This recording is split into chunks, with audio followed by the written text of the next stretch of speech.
Yeah, I got into conducting fairly early. I was in high school. I started on the violin. I grew up in New York City, and that's where I did a lot of my studying.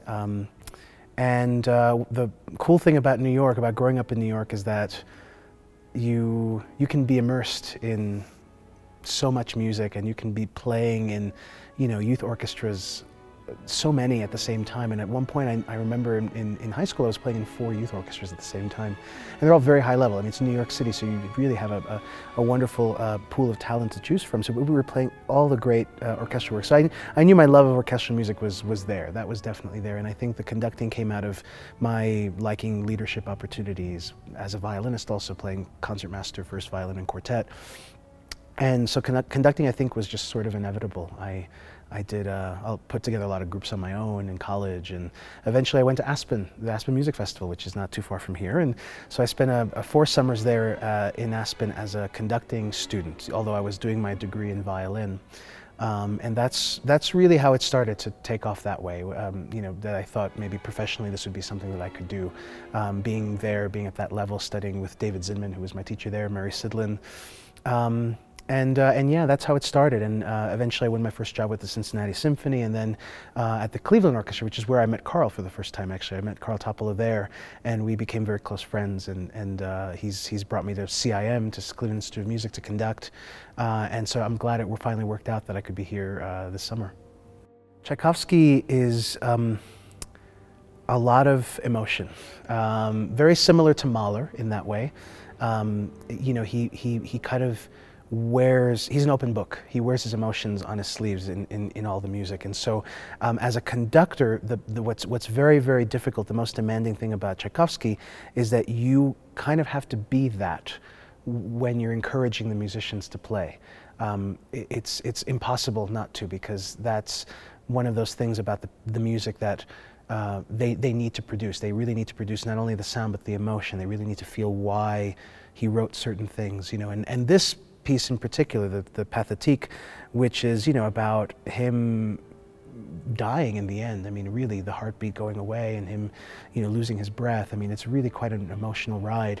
And I think the challenge as a conductor is to find that and then convey that on the podium, which leaves me sweating usually at the end of at the end of concerts, because it's you as a conductor have to be also just as sort of unbashful about wearing your emotions on your sleeve. You have to find that, the same as actors do. You have to find that inside of yourself to convey to the musicians. And I've known about this, and I've known so many people who've gone through this program. As I'm sure everybody knows, I mean, you find NRO alum everywhere. I mean, everywhere, in every orchestra, it's teachers, and even when I was spending my time at Aspen and in Cleveland, when I was with the orchestra and I was also conducting at the school, so many people were coming through this program. So I'd heard about it. I'd never been here before. This is my first time here, and it's wonderful. It's a wonderful community.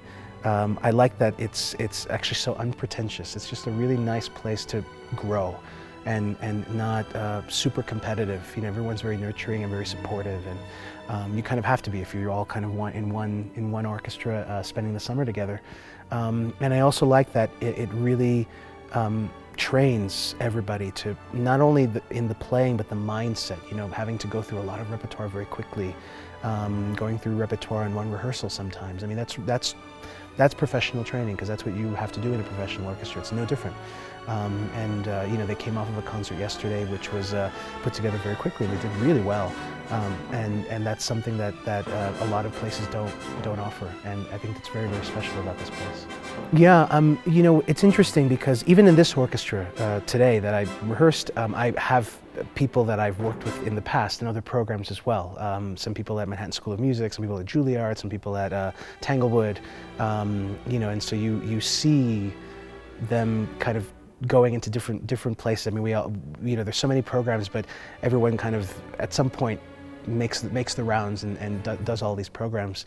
But there is a growth, and you do see that. You do see not only the maturity, you see just the musical comprehension, the musical growth. There's a couple of students in this orchestra that I had at high school program at Tanglewood, Boston University Tanglewood Institute. And this is a much different experience than Tanglewood is for the high school students, because the level of experience is completely different. But what I love about seeing people kind of in these new roles is you assimilate to that level. You know, if you have the capacity, then all of a sudden you're put in a group of people who are the same or better than you, and you start to push yourself and you start to think in that way, and all of a sudden becomes the norm. And then that will do the same when they go into professional orchestra, they go into a Cleveland orchestra, they go into a New York Philharmonic. They'll get in, of course, the beginning will be, wow, you know, this is amazing. But after a while, it's like, okay, no, I can do this.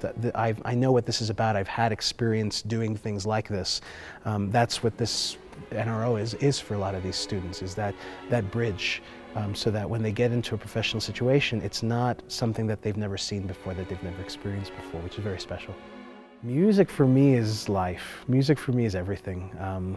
I can't imagine my life without music, because it's something that, you know, we talk about how music affects people, and I think what makes classical music in particular very, very special is that it's art music, and like any fine art, there's always a deeper meaning behind the art, the composition.